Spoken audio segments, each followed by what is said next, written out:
Paz, irmãos, bom dia a todos. Hoje nós vamos falar um pouco sobre a parábola do rico e do Lázaro. Amém? Se encontra lá em Lucas 16, do versículo 19 ao versículo 31, se não me engano.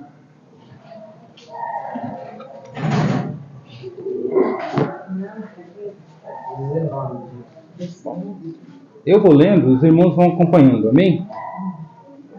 Diz assim o texto: Ora, havia um homem rico, vestia-se de púrpura e de linho finíssimo, e vivia todos os dias regalada e esplendidamente.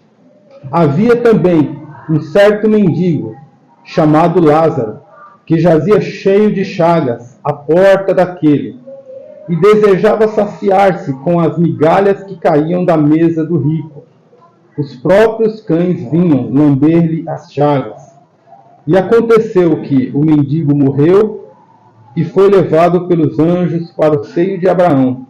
Morreu também o rico e foi sepultado. E no inferno ergueu os olhos, e estando em tormentos, e viu ao longe Abraão e Lázaro no seu seio. E clamando disse: Vai, Abraão, tem misericórdia de mim, e manda a Lázaro que molhe na água a ponta do seu dedo, e me refresque a língua, porque estou atormentado nesta chama. Disse, porém, Abraão: Filho, lembra-te de que recebeste os teus bens em tua vida, e Lázaro somente males. Agora este é consolado, e tu atormentado. E além disso, está posto um grande abismo entre nós e vós, de sorte que os que quisessem passar daqui para vós não poderiam, nem tampouco os de lá para cá, passar para cá. E disse ele: Rogo-te, pois, ó Pai, que o mandes à casa de meu pai, pois tenho 5 irmãos, para que lhes dê testemunho, a fim de que não venham também para este lugar de tormento.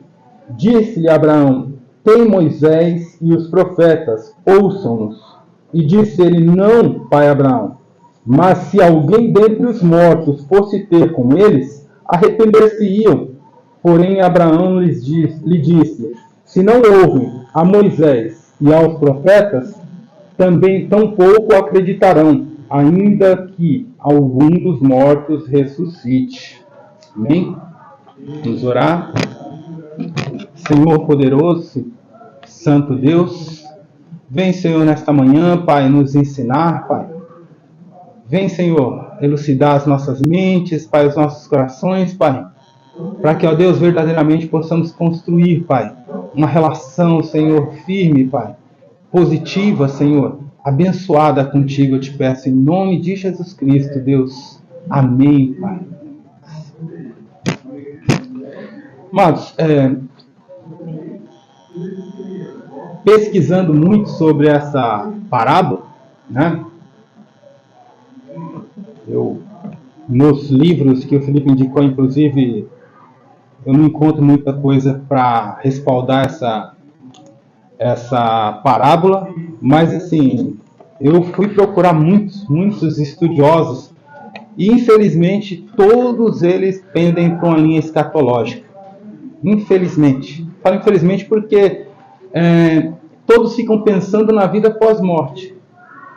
Como há essa conversa, né, entre Abraão e o rico aqui, e Lázaro lá no seio de Abraão, depois que morre, eles simplesmente resolveram entender que a parábola está falando apenas de um conteúdo escatológico.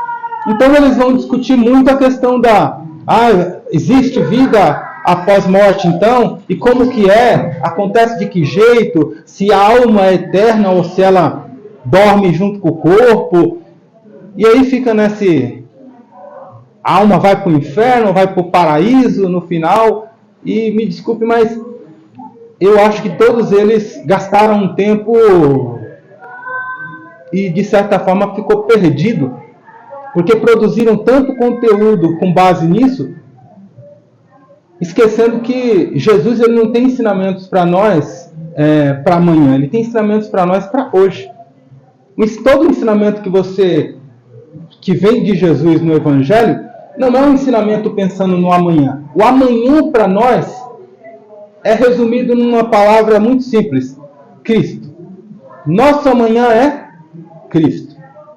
Os ensinamentos de Cristo para nós é para hoje, para já. Então, a escatologia é um dos pontos da teologia que é muito valorizado. Tem homens que gastam a vida inteira. A gente tinha um pastor, que era o Paulinho, que inclusive veio aqui em Ermelino há uns bons anos atrás, quando eu ainda era de Ermelino aqui, dar uma aula sobre escatologia. Eu acho muito interessante, mas para ser bem sincero, eu não pego e não falo assim, eu penso junto com você, eu concordo com você, porque é algo que não pertence a nós saber. Nós só saberemos quando acontecer. Isso faz parte do amanhã que está em Cristo. Então são revelações que, se Cristo quisesse nos revelar para já, ele revelaria. Se ele não revelou, é porque não importa a nós sabermos agora. Importa a nós o que ele nos orienta. Saber o quê? Viver o hoje. Viver o agora. Eu não sei o que vai acontecer daqui a 5 minutos. Eu sei o que está acontecendo agora. Então eu aproveito esse momento para fazer a vontade de Deus. Então essa parábola, eles alegorizam muito e querem levar muito para essa questão escatológica, na questão de que ficar naquelas discussões, um pensa desse jeito, outro pensa daquele jeito, e para mim todos talvez estejam errados ou todos estejam certos. Não importa para mim isso.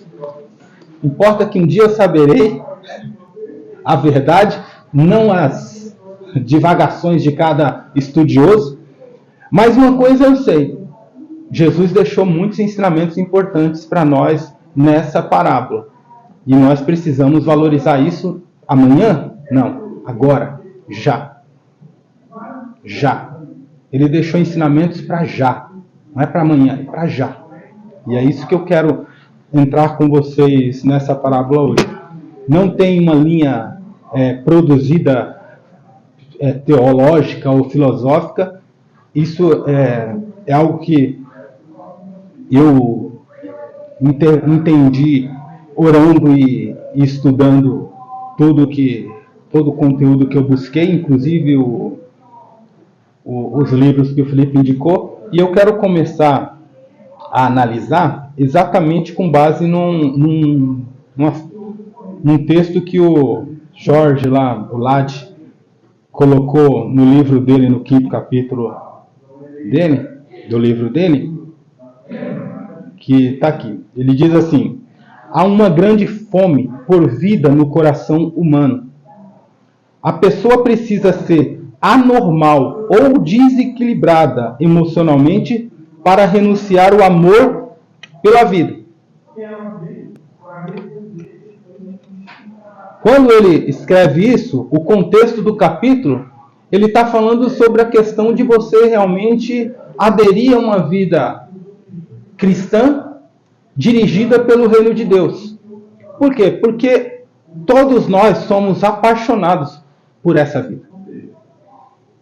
Tudo que nos rege nessa vida tem a ver com o que nós vamos conquistar aqui. Então, assim, é o que nós vamos conquistar no trabalho, é o que nós vamos conquistar na formação de uma família, é o que nós vamos conquistar. Então, a nossa vida, ela é quase que o tempo todo dirigida por questões que vão acontecer só nesta vida e parou.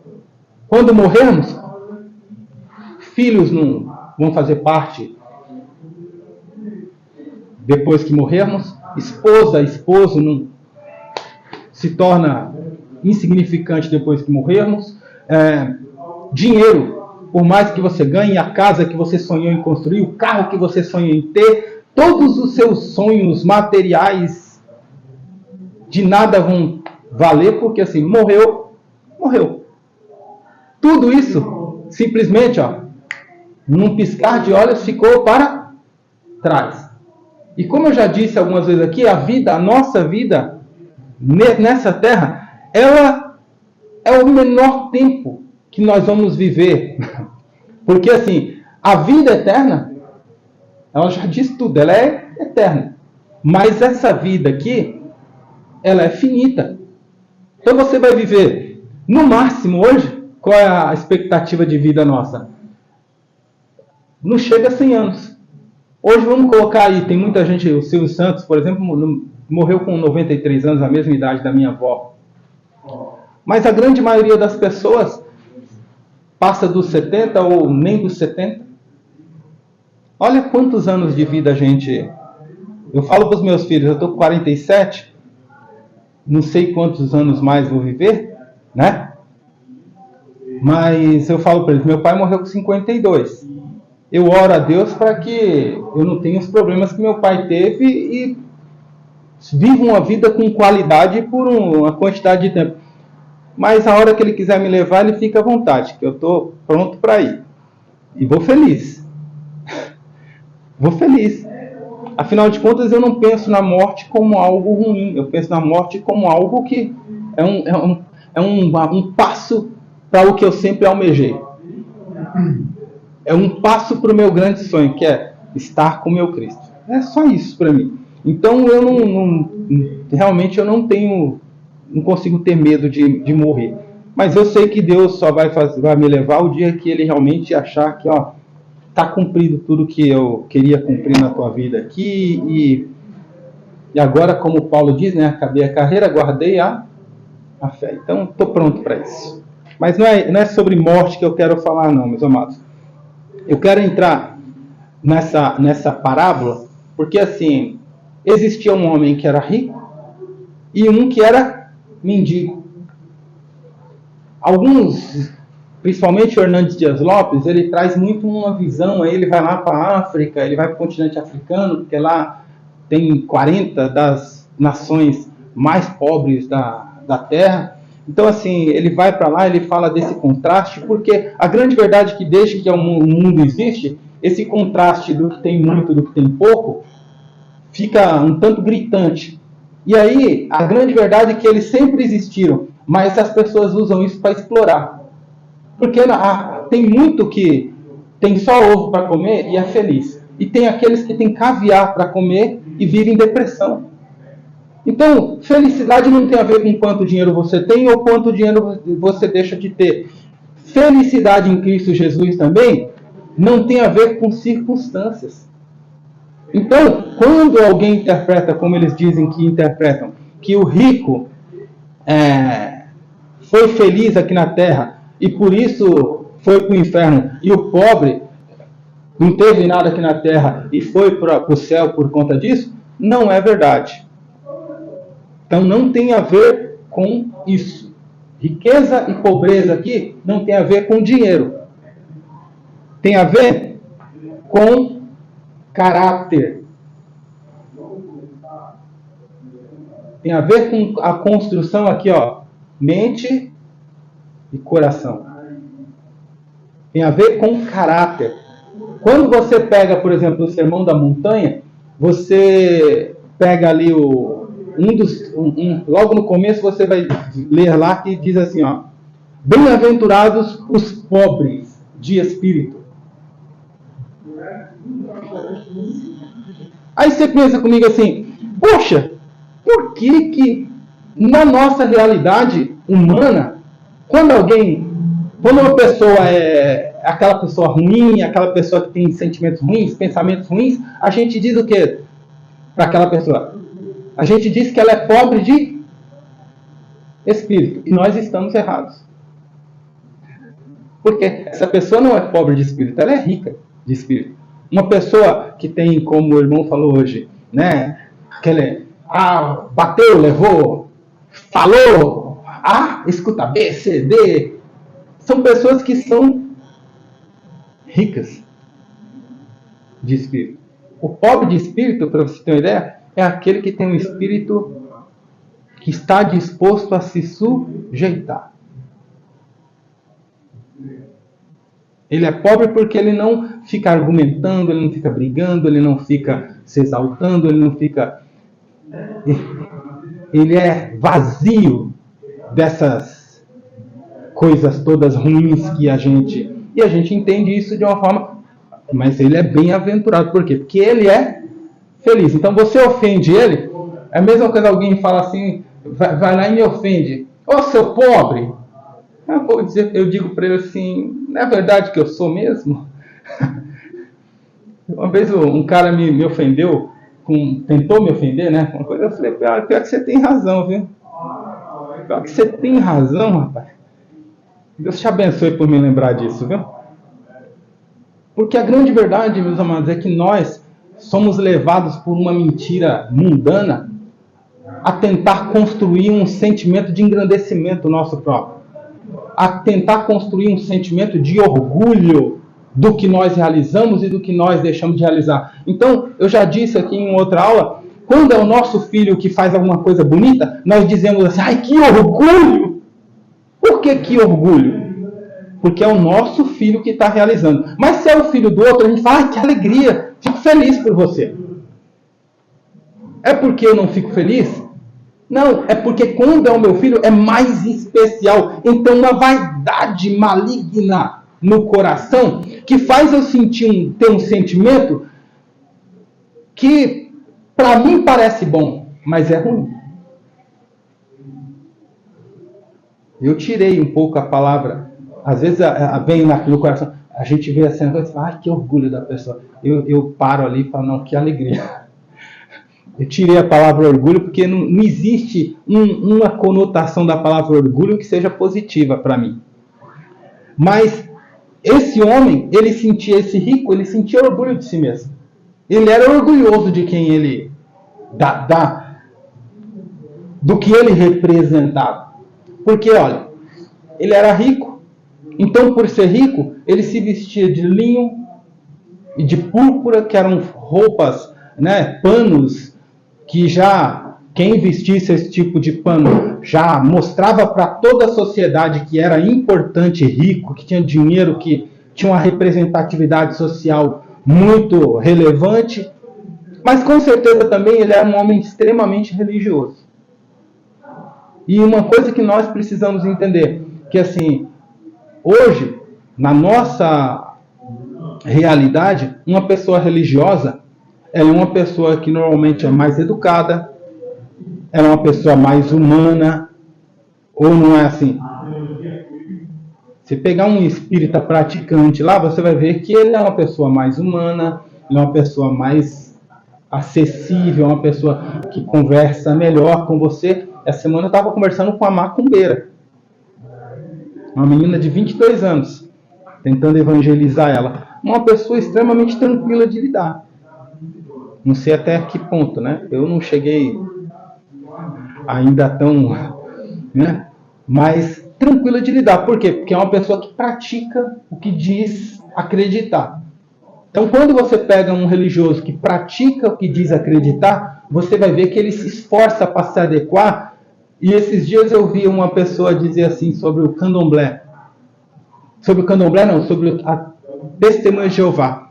Porque ela estava com uma amiga dela que estava criticando uma colega dela lá, que é Testemunha de Jeová. Ah, porque ela fica falando que não pode doar sangue, que não pode isso, que não pode aquilo, e fica criticando as pessoas que fizeram. Só que aí a menina falava, só que ela não é da religião. E a outra, que é a Testemunha de Jeová, falava, realmente, ela está errada, ela está se equivocando, porque não é isso que ensina lá no salão quando a gente está lá. Uma abordagem completamente racional, lúcida.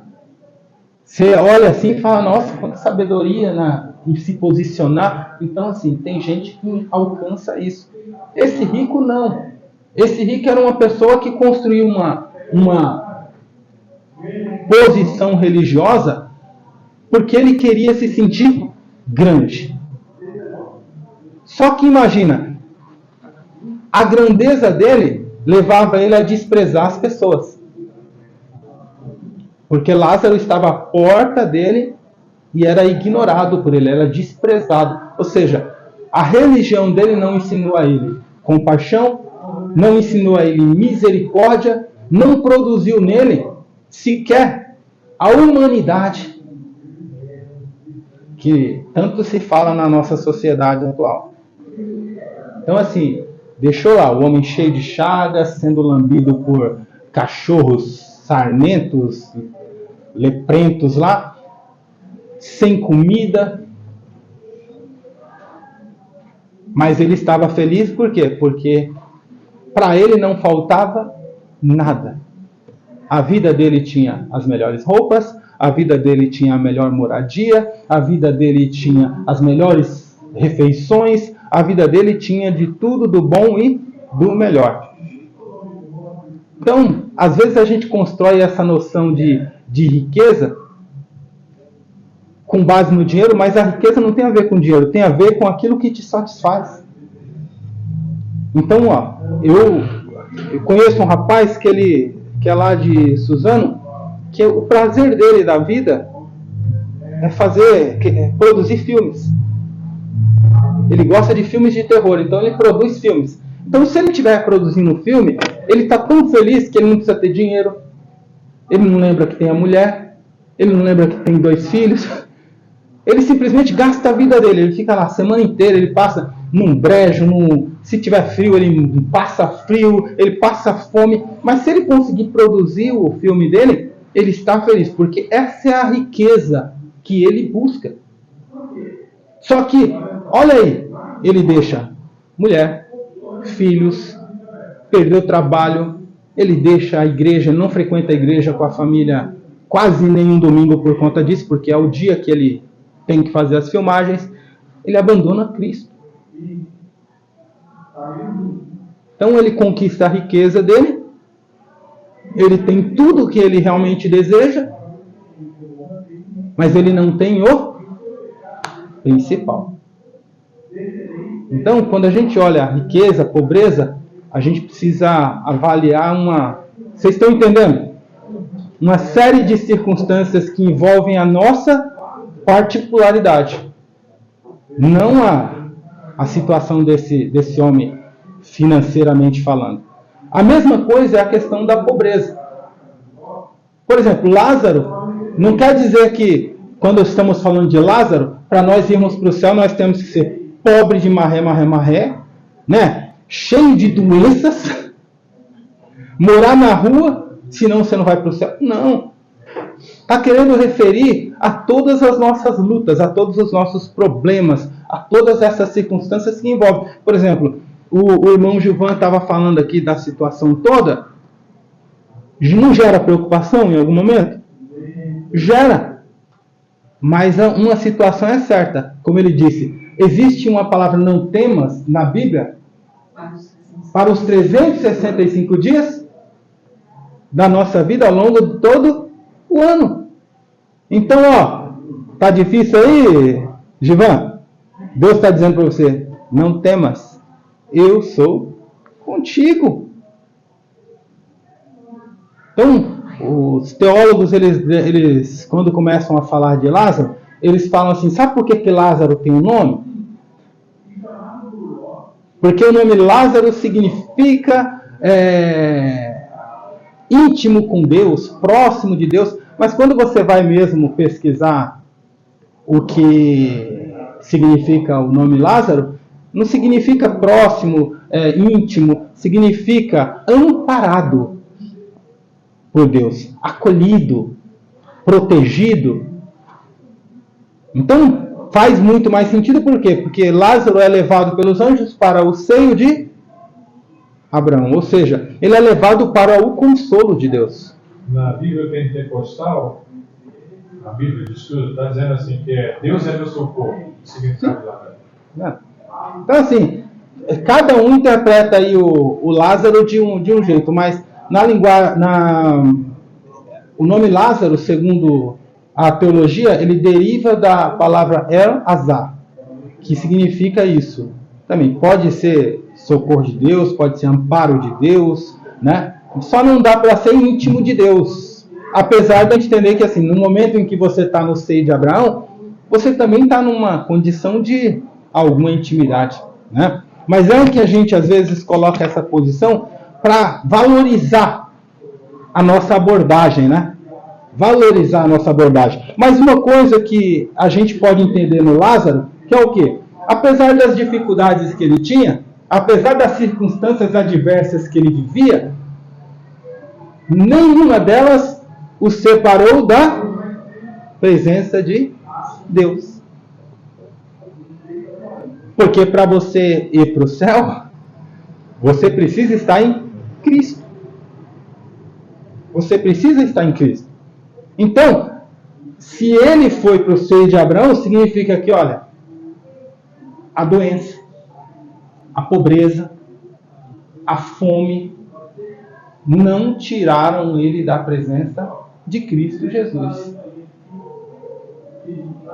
Isso é o que a gente pode entender só pelo fato dele estar no seio de Abraão. E a gente pensa, mas então eu tenho que... Não. Eu só tenho que me aperceber do seguinte, que ainda que eu passe por circunstâncias adversas, como disse hoje, não temas, e eu completo, porque eu estou contigo. É o que Cristo está dizendo para nós. Não temas, eu estou contigo. Você não passa por uma situação adversa sem que Cristo esteja com você. Então, a nossa maior garantia de uma vida não é nesta vida. É a vida eterna. Que vai servir tanto para o rico quanto para o pobre. Então eu não estou preocupado. Eu preciso começar a entender que a minha preocupação com vida eterna não é para amanhã, não é para ano que vem, não é para quando eu estiver mais velho, quando eu achar que eu estou mais próximo da morte. Precisa ser para agora. Por quê? Porque se hoje as circunstâncias mudarem e acontecer como aconteceu naquele avião, que com certeza tinham cristãos ali, e caiu daquele jeito que caiu, e o cristão morreu, o católico morreu, o macumbeiro morreu, não importa que religião estivesse representada dentro daquele avião, mas todos fatidicamente morreram. Mas para o cristão que está preparado para hoje, para agora, foi só um piscar de olhos, um estalar de dedos. Ele dormiu aqui e acordou na glória. Por quê? Porque ele estava preparado para já. Nossa preparação, a gente pensa muito no amanhã, mas o amanhã não nos pertence. O que nos pertence é estar prontos já. O pastor Celso trouxe as 2 pregações, né, sobre paz com Deus, que eu fiquei remoendo isso durante as últimas semanas, porque às vezes você pensa assim, por que eu não teria paz com Deus? Mas aí você começa a pensar, tenho orado como deveria? Tenho lido a Bíblia como deveria? Eu tenho pensado nas coisas segundo a vontade de Deus? Eu tenho vivido a minha vida segundo a vontade de Deus? Eu tenho vivido a minha vida de maneira a glorificar a Deus como Cristo me ensinou? Porque Cristo respirava para a glória de Deus. Mas nós, na nossa atribulação diária, a gente se esquece de Deus. E esse é um ponto que a gente precisa aprender. Por quê? Porque talvez eu esteja me enriquecendo como esse homem aqui da parábola e não esteja me empobrecendo. Porque eu estou me enriquecendo, mas eu chego no meu trabalho, aí eu sou o gerente. E eu me inflo. E me acho na condição de, às vezes, tratar a pessoa como eu vejo no meu trabalho. Tratar a pessoa, às vezes, mal, fazer uma comunicação que não faz bem para o outro. Por quê? Porque eu acho que na posição que eu tenho, que eu conquistei, que eu alcancei, eu tenho esse direito. Eu posso fazer aquilo. Essa semana, no devocional que eu normalmente estudo lá da Glorify, falava assim: todos nós podemos ser grandes, porque todos nós podemos servir. Então, grandeza não tem a ver com o que conquistamos, tem a ver com a capacidade que temos de servir. Cristo, a grandeza que Ele nos ensina é ir lá e lavar os pés do nosso irmão. É ir lá e ser serviçal do próximo. Essa é a grandeza que Cristo nos ensina. Se nós formos capazes de nos humilhar, de nos rebaixar, então nós estamos chegando à posição de alcançar grandeza. Mas quando nós gostamos dessa sensação que as conquistas e que tudo que a gente consegue ainda nesta vida nos leva para um sentimento que é o contrário. É a pequenez de um orgulho e de uma grandeza que só existe aqui, nesse plano, mas que lá na glória é refutado como é desprezado. No reino de Deus, essa grandeza ela é desprezada. Se você se sente importante porque você ganha bem, porque você tem cargo importante, desculpe, você está no caminho errado. Eu dizia isso para minha filha. Você pode conquistar o mundo. Você pode construir a maior empresa desse planeta. E eu não vou sentir alegria nenhuma. Porque a minha única expectativa a seu respeito é que você seja uma boa serva de Cristo Jesus. Se você for uma boa cristã, uma cristã que vive na presença de Cristo Jesus, eu vou sentir alegria. Eu vou sentir prazer.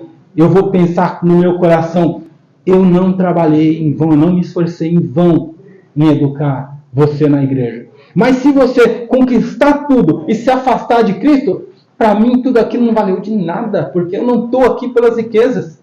Eu não quero que você se torne advogada, médica. Isso é uma consequência dessa vida. Eu quero que você seja uma boa cristã. Ainda que você viva num barraco, ainda que você coma ovo e arroz todo dia, mas eu quero que você seja feliz em Cristo Jesus, porque todas as conquistas dessa vida trazem uma felicidade que é só para essa vida. Vida eterna não é amanhã, é hoje. É hoje. É isso que Cristo quer nos mostrar nessa parábola. A vida eterna, ela é hoje. Ela é agora. Então, a forma como eu trato o meu próximo agora é o que define se eu vou viver eternamente ou não. Porque Cristo não tratou ninguém. Você já viu Cristo tratar alguém mal? Você já viu Cristo encontrar um faminto e não lhe dar de comer? Você já viu Cristo encontrar um enfermo e não cuidar das suas feridas? Uma vez eu escutei uma notícia, né? Ele foi num lugar onde a mulher fazia 3 dias que ela não comia. E ela estava pedindo pão para Deus. E Deus abençoou aquele cara conhecido, foi lá e deu pão para ela. E a primeira coisa que ela fez foi agradecer a Deus pelo pão. Ele ficou indignado. Ele falou assim: como ela agradece a Deus? Foi eu que trouxe o pão. Então ele queria se vangloriar, mas depois ele acabou colocando aquilo na cabeça e falou: como que é, né, esse Deus? Porque ela agradeceu a Deus, não a mim, né? Então ele ficou meio que frustrado, né? E depois eu não lembro mais da história, mas parece que depois ele até se converteu a Deus por causa disso, porque a mulher, ela agradeceu a Deus. Na hora que chegou o pão, ela olhou para o céu e agradeceu a Deus. É igual a minha esposa, tem um chefe dela lá que ajudou, né? Ela entregou meu currículo e, segundo ela, ele ajudou, né, conversando com o meu supervisor lá, tudo para que eu fosse contratado. E aí ela: você tem que ir lá agradecer. E eu não fui no primeiro dia, eu não fui no segundo dia, né? Até porque, aí depois no terceiro dia eu fui lá, falei: opa, tudo bem, obrigado aí por tudo. Mas eu disse para ela: sabe, é que para mim não soa tão... Eu vou por educação, mas eu não creio que foi toda a ação dele que fez com que a porta fosse aberta. Eu creio 100% que foi Deus. Mas eu vou fazer isso porque para você é importante, eu vou lá agradecer. Mas eu acho que ele não deveria também ficar esperando esse agradecimento. Porque eu até disse para ele, você também é servo de Deus, né? Então você sabe, né? Deus te usou para me abençoar. Que eu creio que foi 100% Deus que abriu. Mas as pessoas têm essa dificuldade para entender. Uma vez um jovem me encontrou, ele era da Igreja Universal, no ônibus. Na época que ainda existia aqueles passes de papelzinho, sabe, que você destacava. E ele chega no ônibus e fala assim, amigão, você não tem um passe para me arrumar, porque eu preciso ir para casa. Eu tinha acabado de sair da Igreja Universal na Avenida Mateu B, ali em São Mateus. E eu falei para ele, cara, você acabou de sair da igreja, você não tem um passe aí para pagar a condução? Ele falou, não, eu até tinha. É que eu dei lá na igreja de oferta, porque o pastor disse que Deus ia prover o restante para mim. Aí eu peguei, eu dei o passe para ele e falei, rapaz, você é doido, hein? Mas depois eu fiquei pensando, no final não é que Deus proveu mesmo? Porque no final eu estava lá para dar o passe para ele. Porque por mais que eu não concordasse com a atitude que ele teve, eu não seria capaz de negar, tendo para dar. Então eu dei, mas eu fiquei meio injuriado na hora, né? Quis chamar a atenção dele, mas depois eu fiquei pensando, mas não é que a fé dele foi mais real do que a minha conduta no final? Porque eu dei o passe, mas eu fiquei meio bravo com ele, porque eu falei, poxa, não é para tanto, né? Um pastor não precisa fazer isso com você. Mas a fé dele, eu tinha o passe para dar para ele de qualquer jeito. Então, no final das contas, com certeza, quando eu dei o passe para ele, ele disse, não era que o pastor tinha razão, Deus realmente provê. Então, houve um crescimento de fé nele que eu, de certa forma, queria atrapalhar com minhas palavras. Depois eu fiquei pensando, né? E aquilo me ajudou a entender alguns pontos da vida. Sabe, quando você vai ajudar uma pessoa, você não tem que saber o porquê. Você tem que fazer de coração. Desde então, eu ensino meus filhos e falava sempre para minha esposa, nunca faça nada para alguém esperando algo em troca. Nunca faça nada esperando um retorno. Porque sempre retorna. Mas você nunca deve esperar, porque às vezes você pode se decepcionar com o retorno. Porque às vezes o retorno é uma atitude de mau agradecimento. Você faz o bem para a pessoa não pedir, nunca te pedir nada. Filho é isso, né? Mas assim, a gente precisa estar pronto. Eu sempre falo, como eu sou pai de duas meninas que não nasceram de mim, biologicamente, eu sempre falava para a Vanessa, eu me preparei, desde o dia que eu assumi a responsabilidade, para o dia que eu fosse ouvir, você não é meu pai? Eu me preparei psicologicamente, me estruturei, porque o dia que falasse eu ia dizer, tranquilo, mas estou na posição aqui. E não me arredo do... Entendeu? Aí um dia eu quebrei minhas filhas com isso também, porque falei para elas, eu não sou pai biológico, mas eu sou o pai que escolheu ser o pai de vocês. Então eu decidi ser o pai de vocês e nunca fugi à responsabilidade que assumi. Então, menos.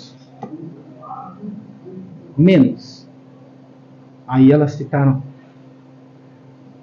Entende? Por quê? Porque eu me preparei para isso. A gente às vezes esquece de se preparar para as frustrações, para as dores que possam vir a acontecer, mas eu estou preparado hoje para algumas coisas. Porque eu já entendi que podem acontecer, então eu me preparo hoje. Porque podem acontecer hoje, eu não espero amanhã. Eu sei que podem acontecer hoje. Frustrações podem acontecer hoje. Alegrias podem acontecer hoje. E é isso que esse texto quer nos ensinar. Porque depois que nós morrermos, ou você vai para o céu, ou você vai para o Hades, para o inferno como esse rico. E aí depois você vai argumentar o que pode ser resolvido depois disso. Tudo que Cristo quer nos ensinar não é a escatologia do pós-morte. é que assim, ou você resolve suas pendências hoje, ou amanhã pode ser tarde. E aí não há arrependimento que mude, porque pós a morte não há lugar de arrependimento mais. Só existem as consequências do que você escolheu. Então, por exemplo, Moisés, o texto fala, o texto traz Abraão. Olha, o texto traz do patriarcado aos juízes, até os profetas que terminam ali em João Batista.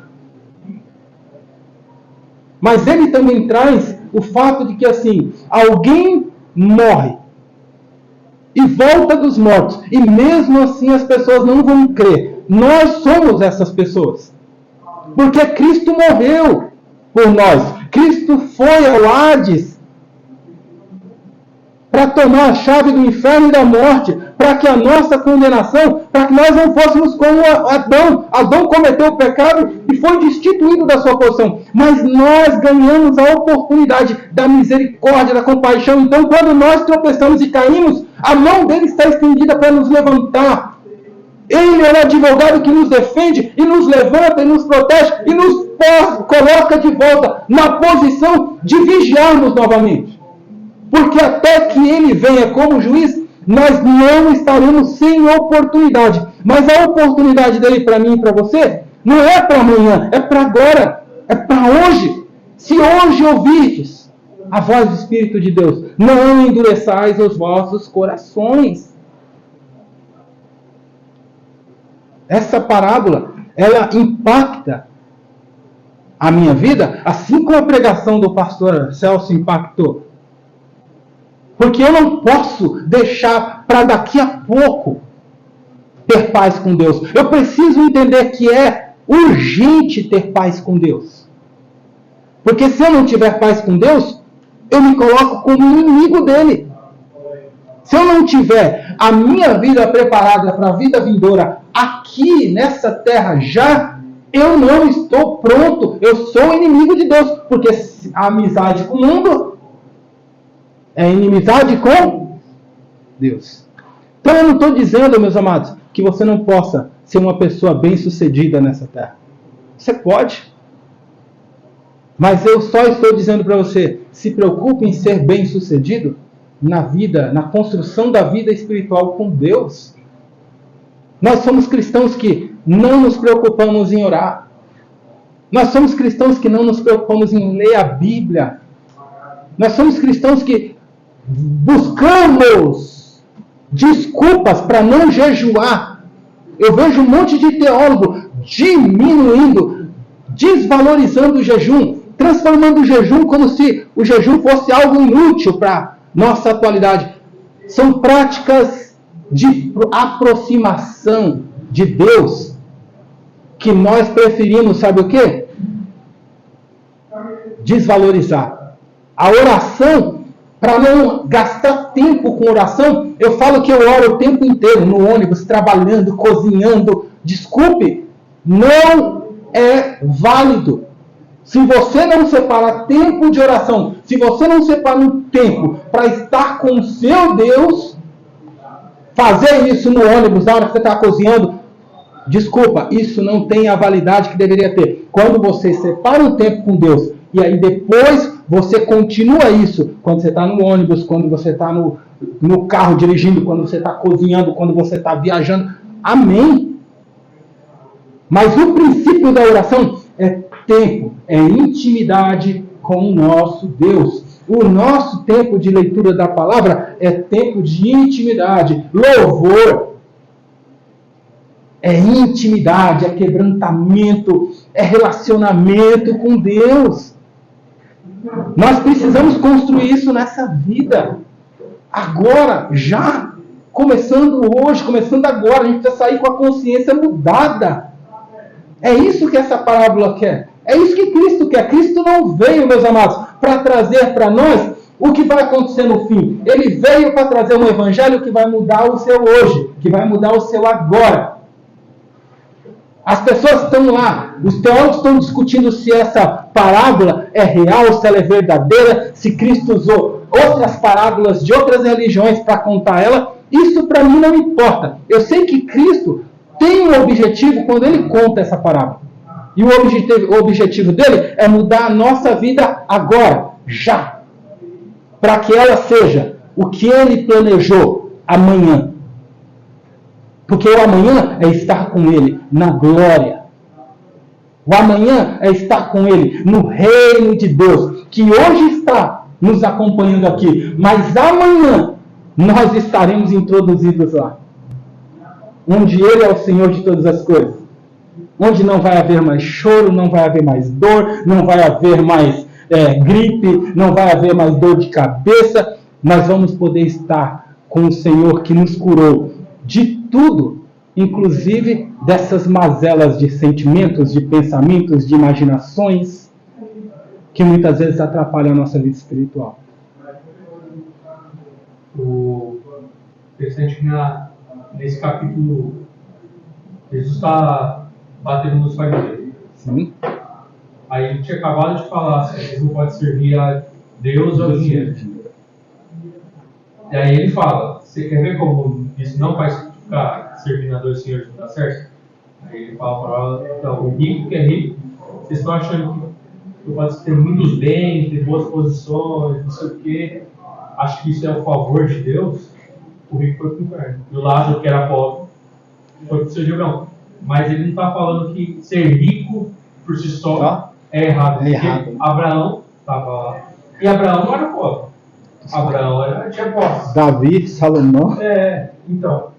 Mas ele estava falando assim, mas o importante é servir a Deus, não ao dinheiro. Esse cara estava servindo ao dinheiro, acho que. E os fariseus tinham aquela ideia que, se ele é rico, Deus está abençoando ele. Não é isso. E hoje, foi até bom o Felipe trazer essa abordagem, porque eu tinha notado isso aqui, que assim, ainda hoje, muitos cristãos, mas muitas igrejas, principalmente essas igrejas mais pentecostais, por exemplo, se você for numa congregação, numa Assembleia de Deus, o membro de lá que consegue um destaque material, que tem uma projeção material maior, ele tem um respeito maior. Aí quando você olha aqueles vídeos, né? A gente olha aqueles vídeos que eles fazem agora, aqueles sensacionalistas, que eu não gosto, quando a pessoa se veste de mendigo e chega na igreja lá. E aí o pastor dá o microfone para ele cantar, e aí depois ele tira lá a fantasia. Desculpa, a gente não precisa disso. A gente precisa de palavra de Deus para nos libertar. E ele fala no final, assim, não dá para ficar levantando morto, para falar, não, é só Deus que profeta fazer. É só se basear na palavra de Deus. A palavra de Deus nos esclarece. E é o que eu disse, gente, os teólogos em geral, eles caçaram muito essa questão escatológica do pensamento, da discussão, que eu penso que satisfaz algumas pessoas, satisfaz, mas não é o importante, porque o que Cristo quer mudar na nossa vida é já. É agora. A gente precisa ter essa consciência do agora. De que assim, é imediato que nós nos transformemos. Porque Ele veio para salvar, para libertar, para transformar a nossa vida, para dar significado às nossas vidas. Como dar significado? Sabe, o que você fazia de errado, você não faz mais. Quando a gente lê lá no texto, o que roubava não rouba mais, o que mentia não mente mais. Então assim, tudo que você fazia de errado, até o que você achava que é certo, você deixa e se converte. Por quê? Porque precisa. As suas boas atitudes se convertem agora ao Evangelho. Agora eu não sou uma pessoa boa porque eu tenho um caráter bom. Agora eu sou uma pessoa boa porque eu tenho a mente de Cristo Jesus. Eu sou regido pela mente de Cristo Jesus. Então agora eu vivo pela palavra. Mas principalmente o que a palavra diz, nós vivemos por fé. Fé em quem? Em Cristo Jesus. Porque Ele é a nossa garantia de amanhã. A nossa garantia de amanhã, sabe o que é? É que não importa a circunstância que nos tome. amanhã estaremos em Cristo Jesus.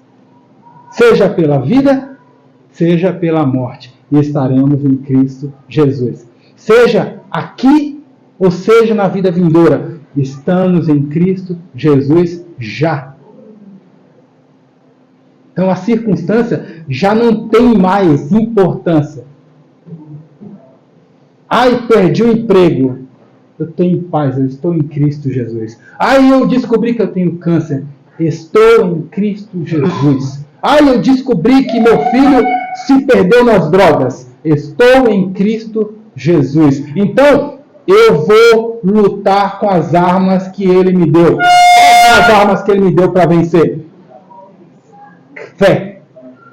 Na oração, na confiança de que Ele responde a minha oração e de que a melhor resposta que eu posso ter é estar na presença dEle e confiar nele. Então, eu não tenho para que me desesperar ou porque achar que as coisas vão dar errado. Porque uma coisa que eu dizia lá em Suzano para o pessoal, prestem atenção. Nas circunstâncias mais adversas da sua vida, em que você pensou que ia dar errado, deu certo não porque você tinha fé, porque o Senhor está cuidando de você.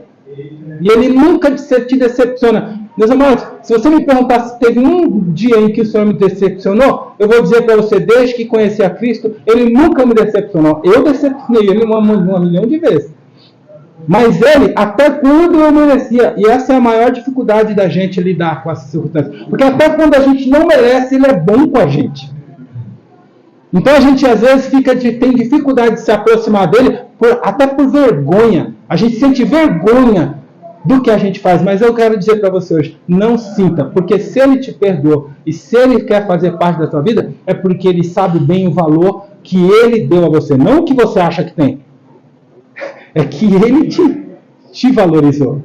Então assim, se sinta honrado, não se sinta orgulhoso nunca de quem você é, mas se sinta sempre honrado de ter sido chamado, separado por Cristo Jesus, e mude para a glória dele, porque nós, meus amados, precisamos entender isso. Nós existimos ainda nessa vida para glorificarmos o nome de Cristo Jesus. Algumas pessoas dizem assim, mesmo cristãos, não devo nada a ninguém, ninguém tem nada a ver com a minha vida.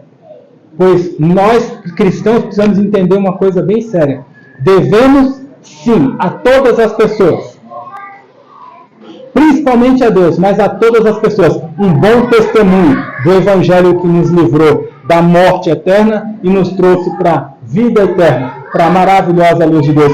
Nós devemos um bom testemunho, nós devemos uma boa comunicação desse Evangelho para que eles também sejam alcançados. Hoje, não amanhã, hoje, agora. Nem que você saia daqui hoje com essa consciência de que o Evangelho precisa ser imediato. Ele não pode mais esperar. Amém? Deus abençoe vocês. Desculpa a simplicidade da abordagem, mas eu não queria também cansar vocês com um monte de informação teológica que eu estudei, porque eu acho que também não seria muito útil para hoje não. Amém? Deus os abençoe.